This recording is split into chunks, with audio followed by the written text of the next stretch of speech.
Bon, il y a une guerre. Et je vais vous dire quelque chose de brutal. La quasi-totalité de ce que vous avez lu dessus est faux. Pas faux parce que les gens sont stupides, faux parce qu'ils lisent la guerre avec des lunettes idéologiques au lieu de lire les faits. Et les faits, les voilà. Depuis le 28 février 2026, les États-Unis et Israël frappent l'Iran. L'opération s'appelle Epic Fury. Et en 11 jours, 5500 cibles militaires détruites. La marine iranienne coulée. Les radars bavards 373, les bases aériennes, les quartiers généraux de gardiens de la Révolution anéantis. L'amiral Brad Cooper du CENTCOM l'a confirmé publiquement. Les 4 navires de guerre de classe Soleimani n'existent plus. Et pendant ce temps-là, l'Iran tire des missiles de moins en moins nombreux, de moins en moins précis sur des cibles qui n'atteignent plus. L'Arabie Saoudite intercepte, le détroit d'Ormuz n'est pas totalement bloqué parce que l'Iran n'ose pas le bloquer, ça ruinerait sa propre exportation. Et à Téhéran, les gardiens de la Révolution ont forcé la main pour installer Mojtaba Khamenei comme guide suprême. C'est le fils de Khamenei, un homme que les généraux peuvent contrôler. 3 sources iraniennes de haut rang l'ont confirmé à Reuters. Alors, j'ai ouvert mon téléphone et j'ai vu des analystes très sérieux avec des très beaux micros m'expliquer que l'Occident s'enlise, que la résistance tient, que l'Occident, l'Empire américain agonise. Camarades, les faits sont publics. L'Institut pour l'étude de la guerre les documente en temps réel. Il suffit de les lire. Ce que vous regardez, c'est la première guerre systémique de l'ère algorithmique. Et pour la comprendre vraiment, on va convoquer des gens morts depuis longtemps. Un mathématicien du MIT de 1943, un philosophe autrichien de 1905, un juriste allemand très controversé des années 30, un politologue américain de 1941. Ces gens-là avaient tout compris et leurs idées s'éjouent en direct sur nos écrans. Je vous ai préparé 12 épisodes, que des faits, que de la mécanique, zéro idéologie. Si vous êtes prêts pour cette aventure, je vous invite à passer directement à l'épisode 2.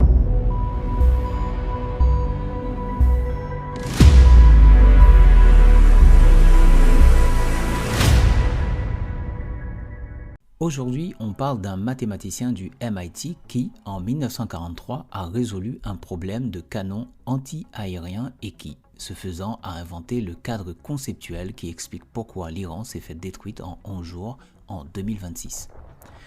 Le problème est simple. Les avions volent trop vite. Quand vous pointez votre canon là où l'avion n'y est plus. Il faut viser là où il sera. Mais l'avion fait des manœuvres imprévisibles pour ne pas être touché. Norbert Wiener résout ce problème. Mais en le résolvant, il réalise quelque chose de beaucoup plus grand.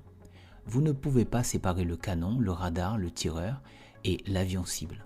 Ils forment un seul système. Un système d'information. Il appelle ça la cybernétique. Du grec Kubernetes, le timonier. Et voilà l'idée centrale. L'univers, dit Wiener, c'est une lutte permanente entre deux forces. L'entropie qui est la tendance naturelle de tout système à devenir du chaos, et l'information, qui est l'ordre, la structure qui lutte contre le chaos. Votre bureau, laissé à lui-même, devient de plus en plus en désordre, et donc l'entropie. Vous le rangez, vous mettez de l'information. La stratégie iranienne, c'est l'entropie pure. Des milices partout, des drones en essaim, des attaques imprévisibles. L'objectif, noyer les capteurs adverses dans ce que Wiener appelle le bruit. Le système noyé sur le bruit perd son ordre et succombe au chaos. Ça a marché en Irak, en Afghanistan, parce que les systèmes américains de l'époque prenaient 15 minutes pour décider d'une frappe. 15 minutes, c'est long. On peut disparaître. Mais Wiener nous avertit aussi d'autre chose. Si vous plongez un système complexe trop longtemps dans un environnement chaotique, il se dérègle. Il absorbe trop de bruit. Le vertige cybernétique. C'est l'Irak et l'Afghanistan pour l'Amérique. L'empire submergé par l'entropie qu'il essayait de gérer. La leçon tirée, ne plus jamais envoyer des soldats se noyer dans le chaos humain d'une occupation terrestre. Frapper à distance, frapper vite, frapper sans contact. Comment vite? 30 secondes, j'y reviendrai à l'épisode 10. Mais d'abord, j'ai une question pour vous. Pendant que l'Iran s'effondrait militairement, pourquoi des millions de personnes sur vos fils d'actualité étaient absolument convaincus qu'il était en train de gagner? un philosophe autrichien répond à la réponse. Et elle va vous déranger. C'est exactement ce que l'on va voir dans l'épisode 3. Je vous invite à passer à l'épisode 3.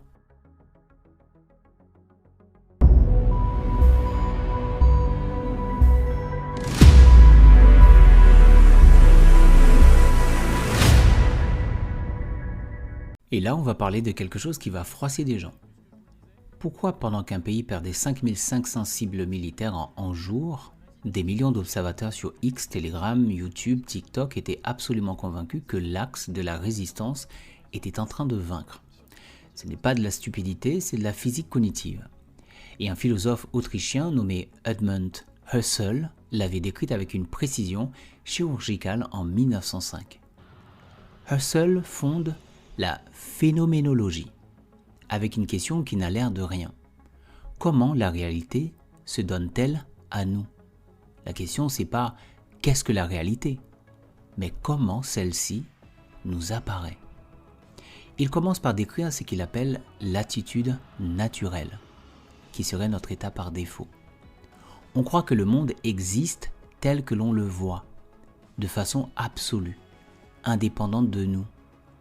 On prend l'apparence pour la réalité brute. Quand on voit une image sur un écran, on ne la questionne pas, on reçoit. Dans un monde de vidéos générées par l'IA, de propagande algorithmique, de deepfake militaire, cet état par défaut, c'est une catastrophe. Husserl ajoute l'intentionnalité. Toute conscience est conscience de quelque chose. La conscience n'est pas un miroir passif. C'est un acte de visée, orienté par vos désirs, vos peurs, vos attentes. Ce que vous voyez est toujours coloré par ce que vous voulez voir. Et puis, il y a le temps. Chaque moment est enveloppé par deux horizons. La retention, le passé douloureux qui reste présent, les guerres passées, les humiliations, les morts civiles, et la protension, l'anticipation du futur que vous espérez, l'effondrement de l'Occident, la victoire de la résistance. Ces deux horizons agissent comme un filtre. Une image d'un blindé abîmé devient preuve de l'effondrement imminent de l'Empire. Peu importe si c'est une archive de 2004. La propagande iranienne n'avait pas besoin d'être sophistiquée.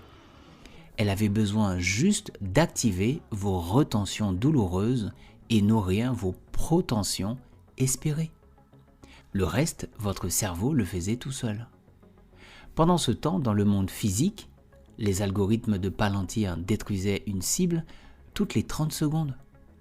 Deux guerres parallèles, celle du temps froid, calculable mathématique, et celle du temps subjectif, humain, phénoménologique. Ces deux temps ne se croisent pas. Et ça, c'est précisément le sujet de l'épisode suivant.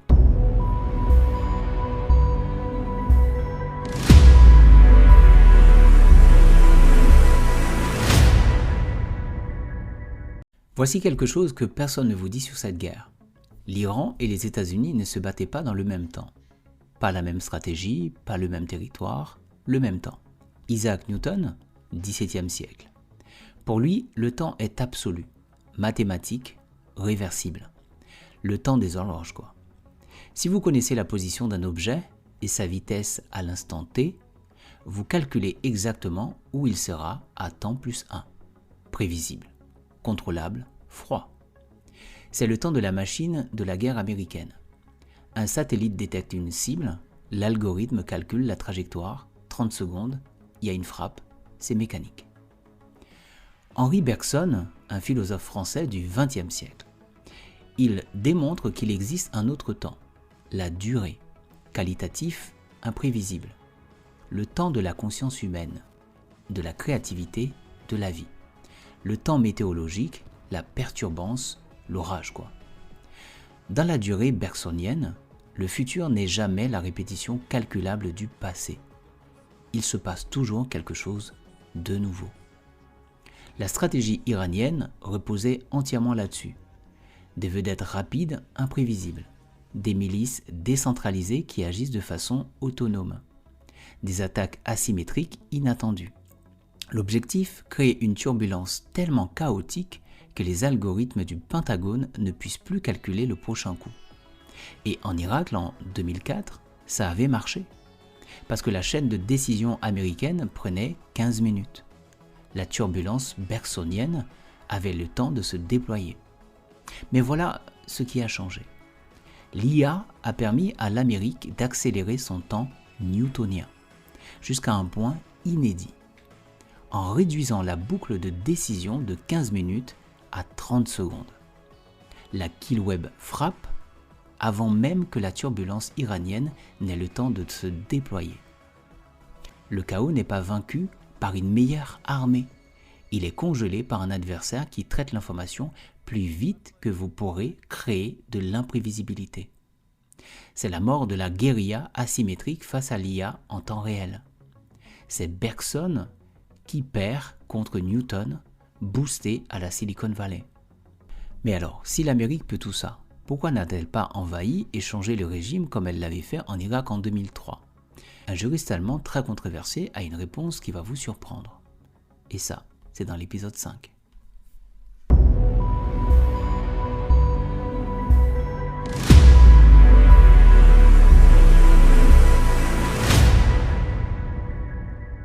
Question du jour.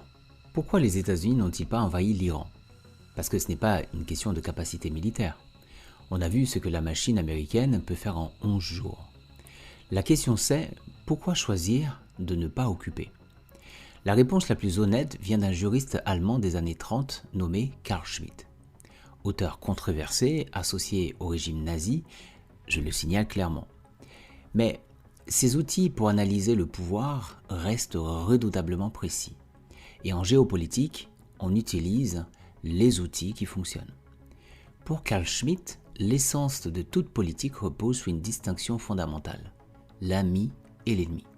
Un véritable ennemi politique, ce n'est pas un concurrent commercial ou un criminel qu'on peut traduire en justice. C'est une collectivité humaine qui s'oppose à une autre, justifiant la possibilité d'un affrontement existentiel. Et voilà ce que Carl Schmitt observe. L'ordre libéral a une horreur viscérale de cette figure de l'ennemi.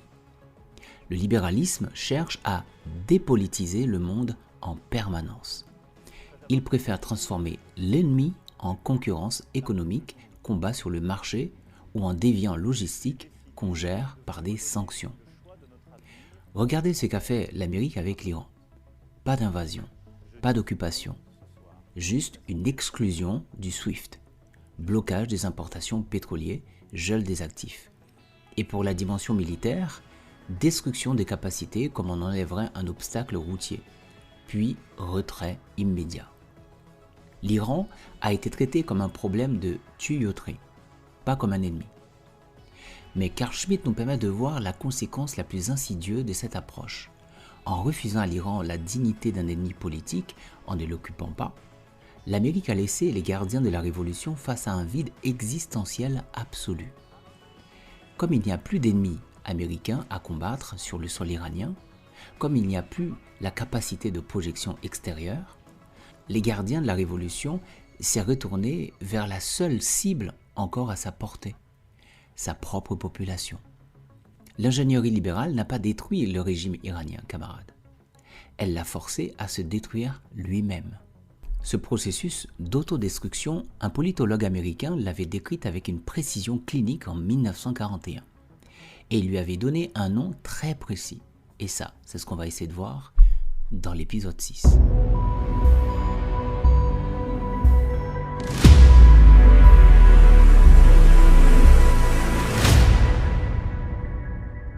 Harold Laswell, politologue américain, 1941. Il observe la montée des totalitarismes en Europe et théorise un modèle politique qu'il appelle l'État-garnison. Sa question est simple et brutale. Que se passe-t-il quand une nation entière est subordonnée à l'impératif militaire absolu ? Deux caractéristiques définissent l'État-garnison. La première, le pouvoir politique, économique, intellectuelle est entièrement accaparée par les spécialistes de la violence. Les militaires, les services de renseignement, les chefs de milices, plus de diplomates, plus de clercs, plus de technocrates civils, la société est gérée selon la logique de la caserne. Deuxièmement, dans sa phase terminale, l'État ne sert plus à conquérir l'extérieur, devenu trop dangereux. La menace principale qui justifie l'existence de l'armée devient la propre population du pays. L'ennemi est dedans. Regardez l'Iran depuis mars 2026. L'ISW, l'Institut de la guerre, a documenté ce basculement point par point. Suite aux frappes de décapitation, le clergé chiite est écarté. Les survivants du haut commandement du corps des gardiens de la Révolution prennent le contrôle absolu. Ils imposent Mojtaba Khameini comme guide suprême. 3 sources iraniennes de haut rang ont confirmé à Reuters que le corps des gardiens de la Révolution a littéralement forcé la main en écrasant les figures politiques qui s'y opposaient. Mojtaba n'est pas un théologien. Sa seule fonction systémique, c'est d'être un notaire. Apporter le vernis religieux et légal pour que les généraux puissent imposer la loi martiale sur leur propre territoire. Le général Radan a déclaré publiquement que les blindés ont le doigt sur la détente face aux citoyens dans les provinces kurdes et au Balochistan. L'Iran de 2026 a donc cessé d'être une république islamique. C'est un État garnison pure. Et Laswell l'avait décrite il y a 85 ans. Mais un État de garnison ne produit aucune richesse. Les militaires consomment les ressources et ils n'en créent pas. Alors comment les corps des gardiens de la révolution islamique trouvent-ils l'argent pour payer les miliciens et éviter la mutinerie interne quand l'économie civile est sous sanction depuis des décennies? La réponse est dans le système financier le plus sophistiqué que personne ne vous a jamais expliqué. Et c'est ce qu'on va essayer de voir dans l'épisode numéro 7.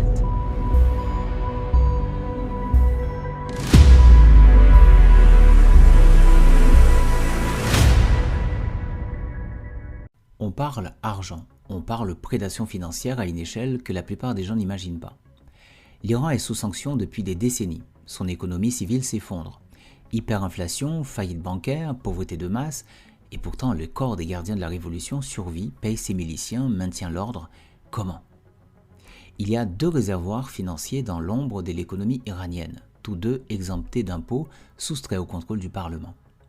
Les boniades, les fondations dites caricatives, aux tentacules immenses, la fondation des déshérités, Astan Quds, elles contrôlent environ 60% de l'économie non pétrolière, les terres agricoles, les usines, les cimenteries. Et les CETAD, méga fonds d'investissement personnel du guide suprême, 95 milliards de dollars, finances, télécommunications, pharmaceutiques. Pour siphonner la richesse publique vers les caisses militaires, le régime a inventé un mécanisme appelé le Kusulati, un mot valise iranien mélangeant privé et étatique. L'État veut construire un barrage, il endette le pays. Au lieu de faire un appel d'offres transparent, le conglomérat BTP du corps des gardiens de la Révolution, Khatam al-Anbiya, rafle les contrats sans concurrence à un prix surgonflé. La différence entre le coût réel et le prix facturé disparaît dans les caisses militaires. Pour les liquidités immédiates, la pompe à dollars, le corps gardien de la Révolution achète de devises à la banque centrale à un taux officiel, sous prétexte d'importer des biens essentiels. Ces sociétés écrans revendent ces dollars sur le marché noir à un taux 2 à 3 fois supérieur. Plus-value colossale pour les militaires. Hyperinflation permanente pour la population. Résultat, faillite actée des banques civiles. La banque Ayandé, Sarbank, Samaye Bank, l'économie réelle s'effondre. Mais les parasites militaires survivent en digérant son hôte.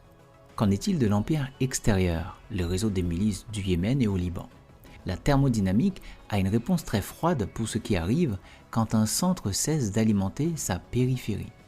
Et ça, c'est ce qu'on va essayer de voir dans l'épisode 8.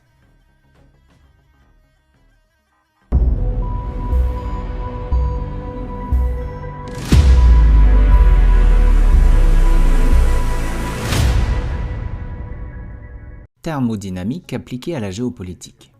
Restez avec moi parce que c'est là que ça devient beau dans sa brutalité.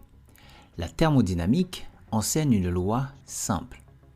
Un système complexe nécessite un apport constant d'énergie depuis son centre pour maintenir l'ordre à sa périphérie. Couper le flux d'énergie et l'entropie disloquent tout, progressivement, inexorablement. Pendant 20 ans, l'axe de la résistance iranienne a fonctionné selon ce principe. Un réseau de milices du Yémen au Liban, en passant par l'Irak et la Syrie, toutes financées, armées, dirigées depuis Téhéran. Le Hezbollah, les Houthis, Kataïb Hezbollah, les milices syriennes. Un empire périphérique qui coûtait des milliards par an.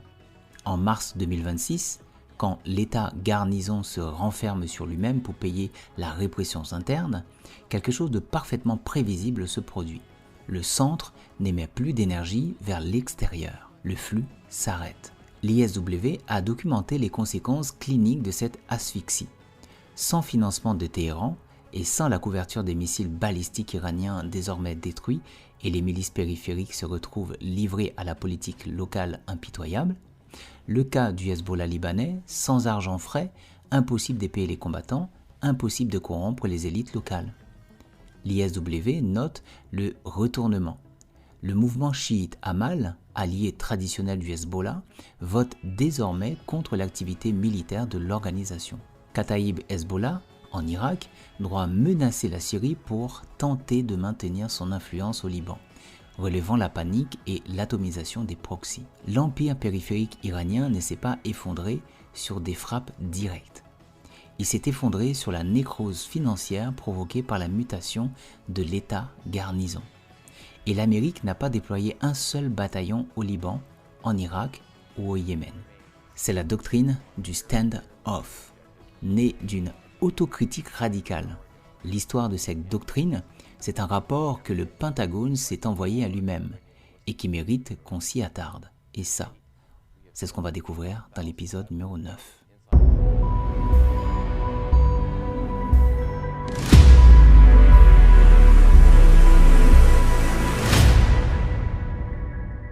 Et là, on parle d'autocritique. C'est que le Pentagone s'est dit après l'Irak et l'Afghanistan. Et comment cette autocritique a directement produit la machine qui a détruit l'Iran en 11 jours. La Wayne Corporation, le laboratoire stratégique de Washington, a publié un diagnostic en termes cliniques. Les États-Unis sont devenus stratégiquement insolvables. Leurs engagements internationaux dépassent leurs capacités. 2 décennies de nation building, des trillions de dollars dépensés, des milliers de soldats morts. Résultat, l'Irak qui bascule dans l'orbite iranienne, l'Afghanistan qui retombe aux talibans en 24 heures. En termes wagnériens, c'était exactement le vertige cybernétique. Plonger un système nerveux haute précision dans le bruit chaotique de la guérilla tribale jusqu'à l'effondrement. La conclusion de la Wayne Corporation est radicale. L'armée américaine n'est pas faite pour gouverner des populations. Son seul objectif doit être de détruire les capacités de nuisance ennemies à distance, de sécurité absolue, puis se retirer immédiatement. C'est la doctrine du stand-off strike, la désintégration à distance. Des essaims de drones, des armes à énergie dirigées, des frappes de précision depuis des milliers de kilomètres. On détruit les radars, les ports, les centres de commandement. On laisse le pays gérer ses propres ruines. On ne cherche pas à convaincre, on ne cherche pas à occuper. Camarades, ça c'est l'essence de l'Epic Fury. 5500 cibles en 11 jours. 0 soldats au sol, 0 occupation. On enlève l'obstacle sur la route commerciale et on passe à autre chose. Mais pour frapper aussi vite et avec une telle précision que l'adversaire ne peut même pas répliquer, il fallait construire une architecture technologique inédite. De la kill chain classique qui prenait 15 minutes à quelque chose de fondamentalement différent. Quelque chose qui se décide en 30 secondes. Et ça, c'est ce qu'on va découvrir dans l'épisode numéro 10.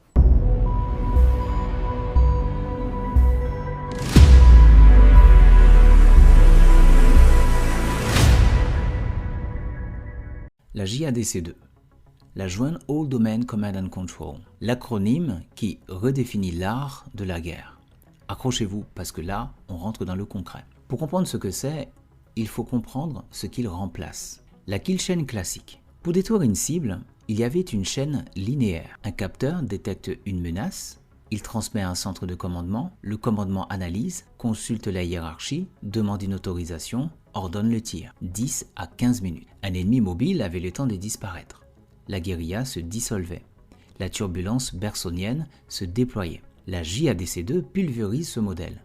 Il le remplace par une topologie en réseau, la kill web, la toile d'élimination. Plus de chaînes séquentielles. Des dizaines de capteurs détectent en parallèle satellites, drones, F-35, sous-marins, batteries côtières. L'intelligence artificielle fusionne toutes ces données instantanément. Elle identifie la cible, évalue les options de frappe et connecte directement les capteurs au tir le plus pertinent. 30 secondes de la détection à l'impact. Face à l'Iran, l'effet est dévastateur. Privé de ses radars bavards 373 dès les premières frappes, l'Iran a perdu sa boucle de feedback, sa boucle de rétroaction sectionnée.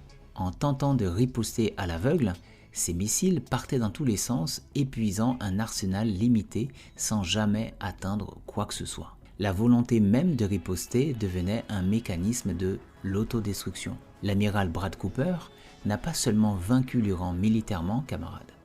Il l'a annihilé temporellement. La durée bergsonienne iranienne s'est fracassée sur l'ordre newtonien accéléré. Et cette architecture de 30 secondes repose sur 4 logiciels, 4 systèmes d'IA qui forment la conscience artificielle de l'Empire américain. Et ça, c'est ce qu'on va essayer de voir dans l'épisode numéro 11.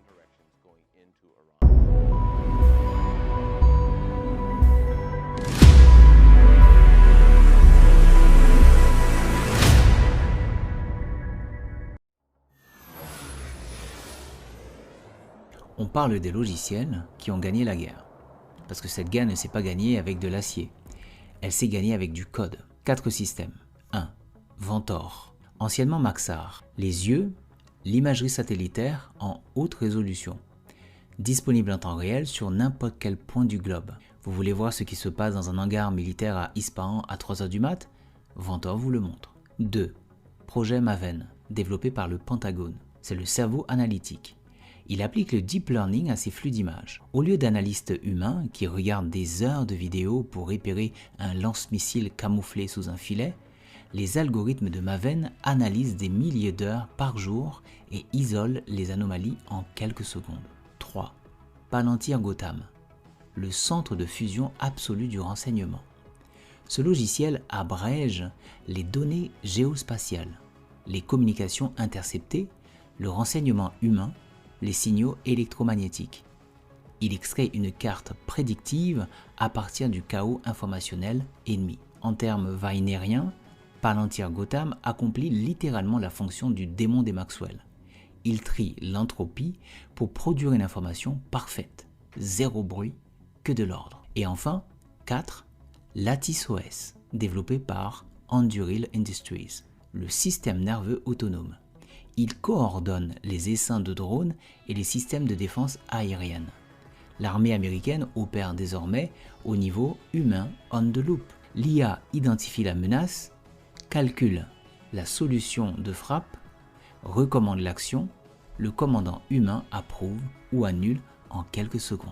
L'asymétrie est vertigineuse, camarades. L'Iran, la Russie, la Chine résonnent en masse physique. Combien de missiles, combien de soldats? Ces systèmes sont puissants mais isolés. L'Amérique ne compte plus ses armes, elle les intègre. Un drone américain n'est pas un objet autonome, c'est un nœud nerveux d'un réseau cognitif global. Face à cette intelligence en essaim, toute armée non intégrée subit l'écrasement algorithmique. La question est alors, pourquoi maintenant? Pourquoi l'Iran en 2026? Parce que l'Amérique avait besoin de libérer une capacité de projection pour un adversaire autrement plus redoutable. Dernier épisode, le monde qui s'ouvre.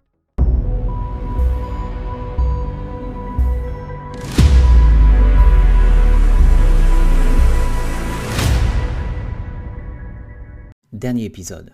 Et là, on prend de la hauteur. Parce que tout ce qu'on a vu depuis l'épisode 1, la cybernétique, l'état garnison, la kill web, Le Kisalati, ce n'est pas une fin en soi, c'est un déblayage. En 1945, sous le croiseur USS Quincy, Franklin Delano Roosevelt et le roi Ibn Saoud Arabie Saoudite scellent un pacte simple et brutal. La protection militaire américaine en échange d'un accès exclusif au pétrole saoudien. Ce pacte a défini la géopolitique mondiale pendant 80 ans. Contrôler le Moyen-Orient, c'était contrôler l'économie mondiale. En 2026, cette équation est morte. Les États-Unis produisent désormais plus de 20 millions de barils par jour grâce au gaz de schiste. Le Guyana, le Brésil, l'hémisphère occidental, tout entier est devenu une forteresse énergétique. L'Amérique n'a plus besoin de pétrole saoudien.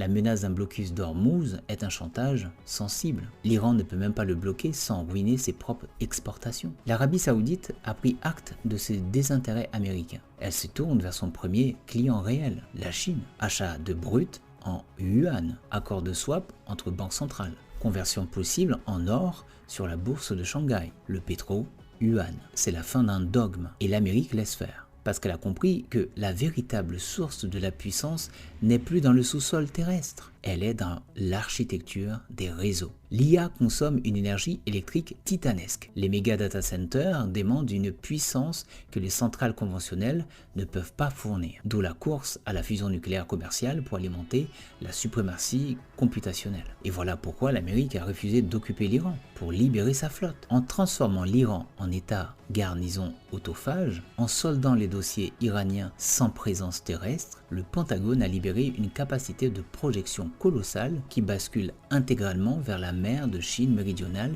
et le détroit de Taïwan. Taïwan abrite TSMC, le seul fondeur capable de produire des puces électroniques les plus avancées au monde, le cerveau physique de l'IA. Sans TSMC, pas de Palantir, pas de Maven, pas de Lattice OS, pas de domination algorithmique. Taïwan est le nouveau détroit d'Ormuz. Le silicium est le nouveau pétrole. L'Amérique a refermé la parenthèse de la guerre contre le terrorisme pour engager la seule guerre qui compte au XXIe siècle, le monopole de l'algorithme face à la Chine. Le monde se divise en deux prisons. L'Iran, la prison géographique et sociale de l'État garnison qui gère sa propre ruine. La Chine, la prison algorithmique qui vient, enfermée par un adversaire qui traite l'information plus vite qu'elle ne peut réagir. L'ère de la géographie est terminée, nous sommes entrés dans l'ère de l'algorithme.